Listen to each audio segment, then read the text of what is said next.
অসম, মেঘালয়, পশ্চিমবঙ্গ, এই সমস্ত লাগোয়া একটি জায়গা বা জেলা রয়েছে, একটি অঞ্চল, তা হলো চট্টগ্রাম। এই চট্টগ্রামটা সমস্ত দিক থেকে খুব ইম্পর্টেন্ট। চট্টগ্রাম যদি ভারতে চলে আসে তাহলে ল্যান্ড লক বলে একটা শব্দ আছে, অর্থাৎ নর্থ ইস্টের এই মুহূর্তে, উত্তর পূর্ব ভারতের এই মুহূর্তে কোনো সমুদ্র পথ নেই।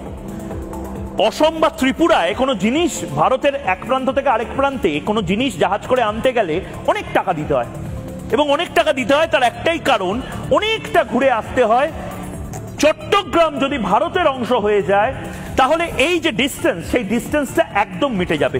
এবং তার পাশাপাশি চট্টগ্রাম কিন্তু অত্যন্ত সেন্সিটিভ একটা জায়গা। চট্টগ্রামের পাশাপাশি কক্সবাজার, চট্টগ্রাম, এই পুরো জায়গাটা যদি ভারতের অংশ হয়ে যায় তাহলে বে অফ বেঙ্গল অর্থাৎ বঙ্গোপসাগরে ভারতের যে ডমিনেন্স, সেই ডমিনেন্স যে পরিমাণ হয়ে যাবে, আমেরিকা ধারে কাছে এগোতে পারবে না। সেন্ট মার্টিন নিক, সেন্ট হেনরি নিক, অমুক নিক, তমুক নিক, চট্টগ্রামের আশপাশটা যদি স্বাধীন রাষ্ট্র হয়ে যায় বা ভারতের অংশ হয়ে যায় তাহলে কিন্তু বাংলাদেশের জন্য শুধু নয়, গোটা পৃথিবীর যারা বে অফ বেঙ্গল বা বঙ্গোপসাগরকে দখল করার চেষ্টা করছেন তাদের জন্য ভয়ঙ্কর চিন্তার কারণ হবে। এবং এটাই আমি বারবার বলছি, এই চট্টগ্রাম 1947 সালে সন্তু যেরকম বলল, 47 সালে কিন্তু সবচেয়ে বেশি হিন্দু এবং বৌদ্ধ পপুলেশন ছিল, এবং এই হিন্দু বৌদ্ধ পপুলেশনকে ইচ্ছাকৃতভাবে মেরে কেটে ভাগিয়ে দিয়ে এই এলাকাটিকেও মুসলিম প্রধান একটি অঞ্চলে পরিণত করার চেষ্টা হয়েছিল। কারণ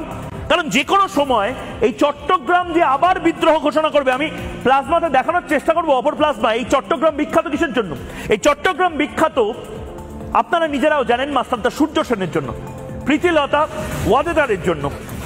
মাস্টারদা সূর্য সেন এই মুহূর্তে যে ছবি আমরা দেখাচ্ছি, একদিকে মাস্টারদা সূর্য সেন, অন্যদিকে প্রীতিলতা ওয়াদেদার।